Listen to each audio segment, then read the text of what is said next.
अभी हमारे साथ केशव थलवाल भी हैं और लगातार सोशल मीडिया पर आप देख रहे होंगे जिस प्रकार सोशल मीडिया पर थलवाल को इंसाफ दिलाने के लिए लगातार एक मुहिम भी छेड़ी जा रही है।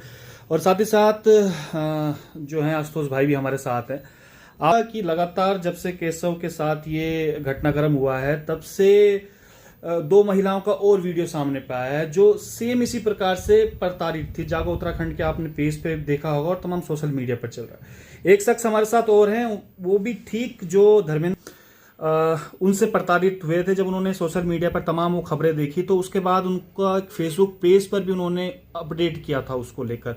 तो हमारे साथ जो है भाई मौजूद है। भाई, क्या था पूरा मामला और किस तरीके से आप, मैं फेसबुक पेज पर आपका देख रहा था कि आप भी उनसे प्रताड़ित थे जो धर्मेंद्र रौतेला। एक्चुअल में क्या था कल फेसबुक पेज में देख रहा था तो मैंने देखा कि एक पुलिस के धर्मेंद्र रौतेला है, उनका एक वीडियो जो है वो उस पर पूरा मैसेज के तौर पर था। तो मैंने वीडियो को और देखा, मैंने कहा प्रकरण क्या है। प्रकरण देखने के लिए मैंने फिर केशव का मैंने वो देखा कि केशव के साथ क्या घटना हुई। उसके बाद मैंने थोड़ा और ध्यान करने का कोशिश किया क्योंकि वो व्यक्ति मुझे जाना पहचाना सा चेहरा लग रहा था। फिर मैंने अपनी जो एफआईआर जो मैंने की थी और जो पूरे डॉक्यूमेंट थे उन सारी चीज़ों को मैंने देखा। फिर मुझे याद आया कि ये शख्स जो है वो Dharmendra Rautela Clement Town SO हुआ करते थे। एक घटना मेरे साथ हुई थी, दुखद घटना थी वो, और उस घटना में मैंने मेरे कहने के बावजूद सीसीटीवी फुटेज नहीं लिया गया। घटना आप इस तरह से समझिए कि किसी की मदद करने के लिए मैं वहां पर गया था और अचानक से मेरे ऊपर जो है हमला हुआ। 30-40 लोग वहां पर आ गए, बाहर से लोगों को बुलाया गया था और मेरे को हमला हुआ। लेकिन सबसे बड़ा जो सवाल मेरे पूरे प्रकरण में ये मुझे दिखाई दिया कि मैं पीड़ित होने के बावजूद मुझे समझौता करना पड़ा। कहीं ना कहीं मैं जो मुझे न्याय मिलना चाहिए था वो नहीं मिला। दून बिजनेस पार्क जहां पे ये घटना हुई वहां पे लगभग 1000 से ज्यादा अलग अलग जो वहां पे आईटी सेक्टर से जुड़े हुए हैं या कॉल सेंटर है वहां पे एम्प्लॉय काम करते हैं, महिलाएं भी हैं, पुरुष भी हैं। उस जगह का सीसीटीवी फुटेज पुलिस को नहीं मिला। जाहिर सी बात है इन्होंने क्रॉस एफआईआर मेरे खिलाफ दर्ज किया जिसमें जो गंभीर धाराएं थी मेरे ऊपर, ब्लैकमेलिंग जैसे आरोप लगाए थे। हालांकि देखिए वो केस खत्म हो गया। मैं फिर कह रहा हूं कि मैं पीड़ित था लेकिन मुझे न्याय मिलता हुआ दिखाई नहीं दे रहा था। इस कारण मजबूरन मुझे समझौता करना पड़ा। और सबसे हैरत की बात यह है, मैं ये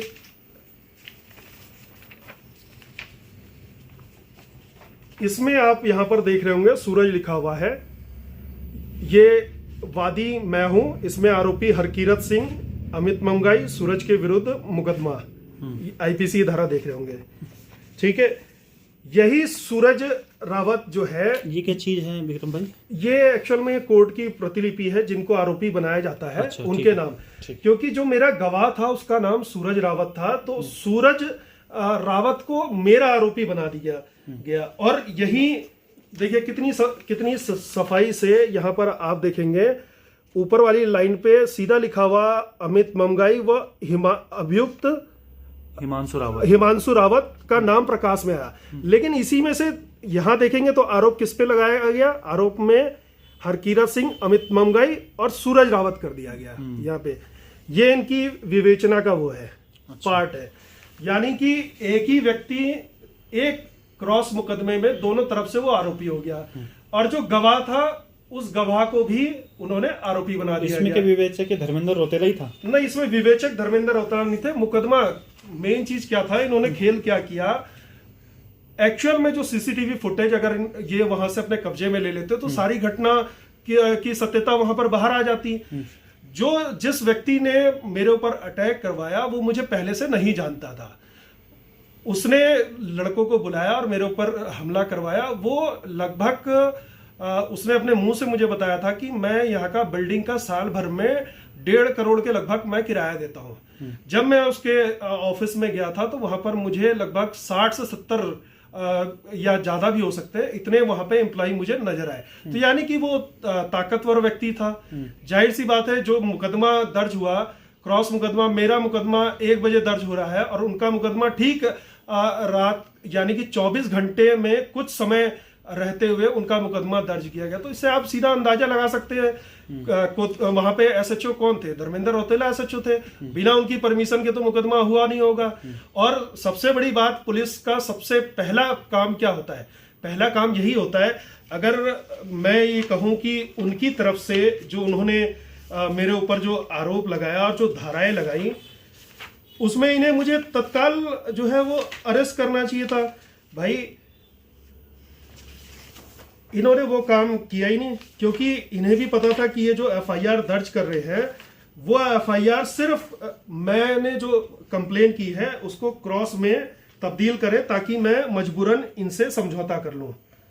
कुल मिला के वे ऑफ वर्क स्टार्टिंग से ही इस तरीके का रहा है। हाँ बिल्कुल, वो तो साफ दिखाई दे रहा है, सारे सबूत सारे कागज आपके सामने है। आप ये खुद आप सोचो कि कोई घटना अगर हो रही है, आप अगर आपकी पुलिस की जिम्मेदारी क्या बनती है भाई? घटना का वहां पे साक्ष्य निकालना। आप ये कह देना कि 5 दिन का सिर्फ रिकॉर्ड रहता है और 5 दिन के बाद मैं वहां पर गया और मैं तब सीसीटीवी फुटेज मांग रहा था, तो भाई ये तो जवाब नहीं होता ना। इसका मतलब आप जानबूझ करके आपने जो है 5 दिन बिताने के बाद आप वहां पर पहुंचे। आंसू भाई क्या कुछ कहना चाहेंगे? 2 महिलाएं और भी आई हैं सामने पे, आपके जागो उत्तराखंड का जो पेज है उस पर हम देख रहे थे। उसके बाद विक्रम श्रीवास्तव भाई भी आए हैं करके, तो क्या लगता है आपको? लगातार लड़ाई आप लड़ रहे हैं अभी तक। देखिए, इसमें हमने तय किया है कि इस धर्मेंद्र रौतेला की वर्दी उतरवानी है हमें, और उसके लिए हमने जब केशव का मामला आया था तो मुझे ये आदमी जो है मानसिक रूप से विकृत लगा, क्योंकि ऐसी हरकतें जनरली पुलिस कर्मी चाटा मार देते हैं, अन्य कुछ हरकतें कर सकते हैं, लेकिन जो इसने कुकृत्य किए हैं अमानवीय, वो नॉर्मली कोई करता नहीं है। तो इस डायरेक्शन में मैंने सोचना शुरू किया कि निश्चित तौर पे अगर इसने इसके साथ किया है तो कई लोगों के साथ और भी कुछ इसने जरूर किया होगा। अच्छा, ये एक मैं केशव से जिसमें बात कर रहा था, सारी चीजें आ रही केशव से जिसमें बात कर रहा था, केशव आप एक चीज और बता रहे थे इसमें कि कुछ और लोगों के साथ भी जब आप जेल में थे तो इस प्रकार का किया, जो लोगों ने आपको बताया। जब मैं जेल में था तो जेल में एक कैदी मेरे को बता रहा था कि ये धर्मेंद्र रौतेला जो तेरे साथ किया है वो मेरे साथ भी किया है। अच्छा, सेम इस तरीके का? हाँ, मेरे को भी मतलब बहुत पीटा है उसने। और आंसू भाई, इस तरीके की बातें भी सामने पे आ रही हैं। जी, अब एक्चुअली क्या है कि अभी जो इसमें पुलिस जिस तरह से कर रही है सब कुछ, वो तो देखिए बचाने का प्रयास ही है कि जब हमने प्रेशर माउंट किया तो इन्होंने पहले सीओ टिहरी को दिया था मामला, अब इन्होंने सीओ पौड़ी को दे दिया है। और पुलिस, पूरा इतिहास रहा है पुलिस कर्मियों का कि पुलिस कर्मियों ने कभी भी अपने सहयोगी पुलिस वालों को कभी भी कटघरे में ना तो खड़ा किया है और ना उन्हें दोषी सिद्ध किया है। इसलिए पुलिस की जांच पे तो हमें भरोसा है नहीं।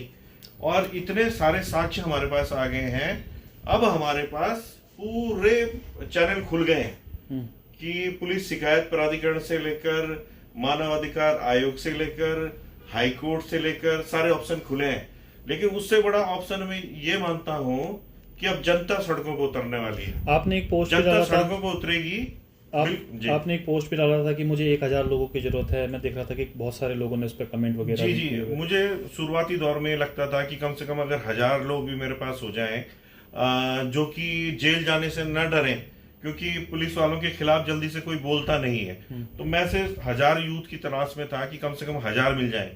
लेकिन मैं आपको बताना चाहूंगा कि पिछले 4-5 दिनों से मैं रात को सो भी नहीं पा रहा हूं, क्योंकि विदेशों से मुझे इतने फोन आ रहे हैं, और खासतौर पे प्रतापनगर, घनसाली और तमाम जहां का केशव रहने वाला है, इतने लोग फोन कर रहे हैं। और फोन देखिए न केवल उत्तराखंड से आ रहे हैं, पुलिस उत्पीड़न के शिकार दूसरे प्रदेशों में भी हैं, वो तक उत्तराखंड आने को तैयार है।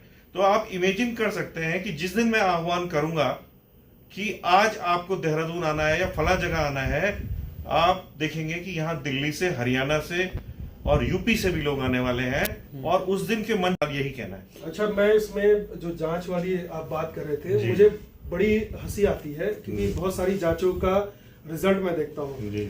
मेरी ही इसमें जांच की गई, और जांच के बाद जो निष्कर्ष दिया गया, जो तत्कालीन एसपी सिटी थी उनके द्वारा दिया गया, इसमें सबसे हंसी वाली बात यह है कि इन्होंने मुझे जो निष्कर्ष दिया, इसमें आप देख रहे होंगे, यहाँ पर इन्होंने लिखा हुआ है विपक्षी उक्त कॉल सेंटर के मालिक हरकीरत सिंह द्वारा श्री विक्रम श्रीवास्तव आदि के विरुद्ध मुकदमा किया गया। हरकीरत के द्वारा तो मेरे ऊपर मुकदमा किया ही नहीं गया था, हरकीरत तो मेरा आरोपी था। ये निष्कर्ष है। ये सब चीजें बातें भी सामने पे आ रही हैं। ये ऐसी जांच ना हो केशव के उसमें, मैं यही चाहूंगा कि एक निष्पक्ष जांच हो। और ये उत्तराखंड है और उत्तराखंड आंदोलन के बदौलत बना हुआ है। और जिस तरह से अगर पहाड़ का व्यक्ति ही अगर पहाड़ के लोगों के साथ इस तरह का अगर बर्ताव करेगा तो ये किसी भी तरह से मैं कहता हूं कि ये आज जो अच्छा भविष्य जी रहे हैं ना, ये अपने बच्चों का भविष्य खराब कर रहे हैं।